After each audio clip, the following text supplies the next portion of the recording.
Of all the soaps that I make, the sea salt bar has got to be my all-time favorite. It's detoxifying and moisturizing and exfoliating, yet gentle on the skin. And I do use Rizul clay and shea butter and lots of other skin-loving ingredients. If you haven't tried a salt bar, I highly recommend that you do. I made this one using the hot process method. If you want to see how I made this, then keep watching. Alright guys, here is how I'm going to make my salt bar. I'm showing you this part because my oils have separated. It does this anytime I use a milk as my liquid, and in this recipe I did use coconut milk, and so of course my oils separated. First time this happened to me, I freaked out because I thought I had done something wrong, didn't know what happened, but after reading and watching other videos I learned that milk products typically make everything separate like this. But they do come back together. Just showing you here, I stick blended for about 3 minutes and it came back to this mashed potato consistency that you see here. So if it ever separates, don't fear, it will come back together. You just have to stick blend it back into submission.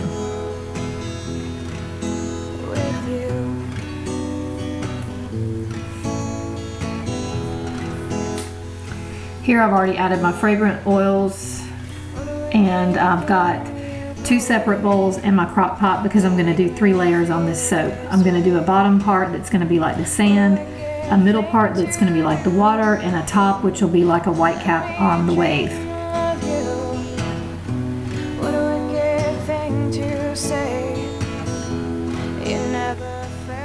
And I'm just eyeballing the amounts that I need for each layer.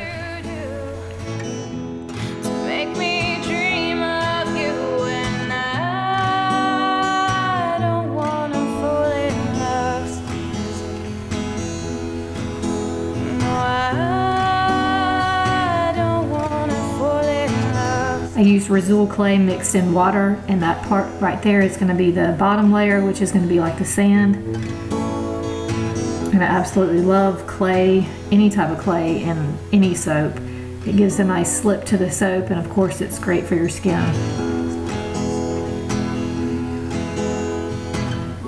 I should have used a bigger bowl because this was really hard to stir. I don't know why I picked that little bitty bowl, but I did. Strange what desire will make foolish people do. Used blue oxide mixed in water here, and my water that I mixed my Rizul clay and blue oxide in are both heated because you don't want to add cold water to your warm soap mixture because it just will make your soap begin to set up and it won't blend as nicely. So I try and just microwave mine and make it close to the temperature of my soap.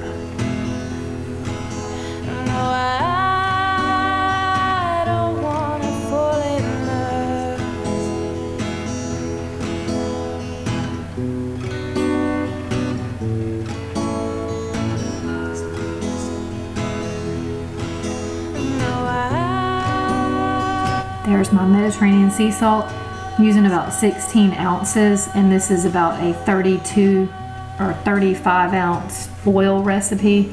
So it's right at 50% of my weight is salt. This is where you have to start working fast because not only is your soap cooling down, but you add the salt in there and it does start to harden really quickly.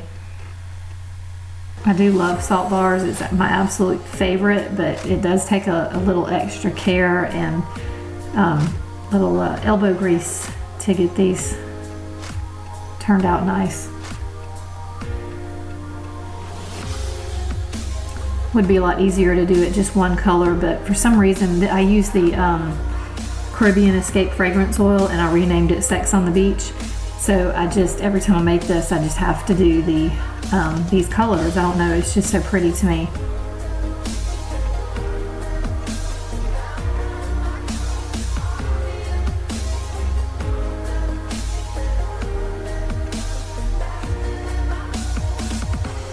And if y'all haven't smelled that Caribbean Escape, I think it's Nature's Garden, but I'm not sure, but it smells so good.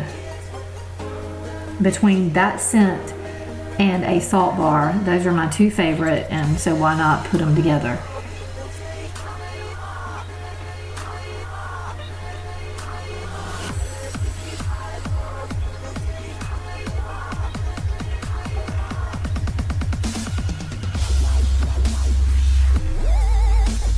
And those parts, you start to get an arm workout when you're stirring in all this salt.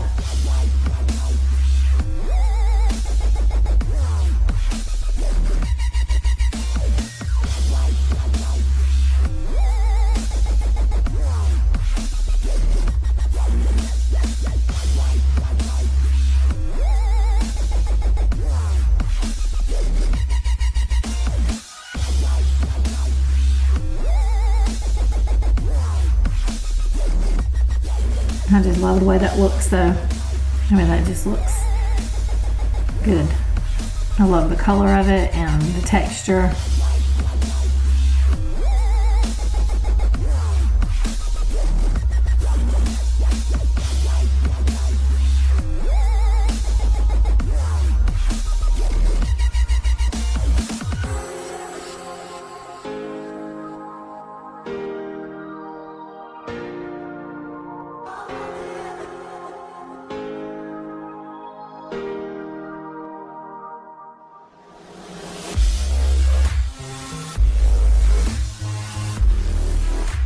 I'm using this stainless steel spoon like an idiot. I didn't take the time to go grab a different spoon, so I'm having to be really cautious stirring in this salt because I didn't want to scratch at the bottom of my crock pot. I should have just reached over and grabbed a different spoon, but I didn't, so that's why I look like I don't know, like I have two left hands trying to work with this. But I was just in a hurry trying to get everything stirred in.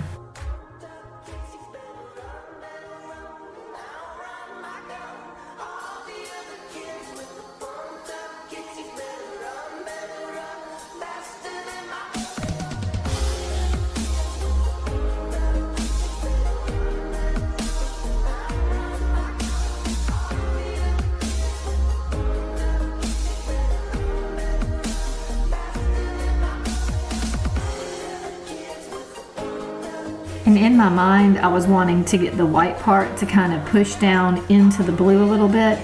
But at this point, the soap had already started to get quite hard, and so I was having a hard time getting it to do what I was wanting it to do. So right about here, I should have just left it alone, but I kept messing with it. I don't know if y'all do that too, but you know, you just got to keep messing with it. And I mean, it turned out fine. It's just watching the video, looking at it, it's like I should have just left it alone. It's like I'm not changing it. All I'm doing is just making it, you know, potentially could get crumbly when you start to mess with salt soap like that. But for some reason, I just had to keep touching it. Anyway, I stuck it in the refrigerator, and after about an hour, it was ready to be cut. You always want to cut your salt soap when it's still slightly warm, because if you don't, that sucker will be so hard you'll never get it cut. So I'm going to go through this part kind of fast, but they turned out really nice. I was extremely pleased with the way they turned out. The blue is beautiful, the bottom looks nice, and they smell awesome. So what else can you ask for? Not much. I did end up with a few little air pockets despite all the tamping and banging. Sometimes that just happens, I guess. But even despite, I was happy with them. These are my favorite all-time things, if I haven't said that already.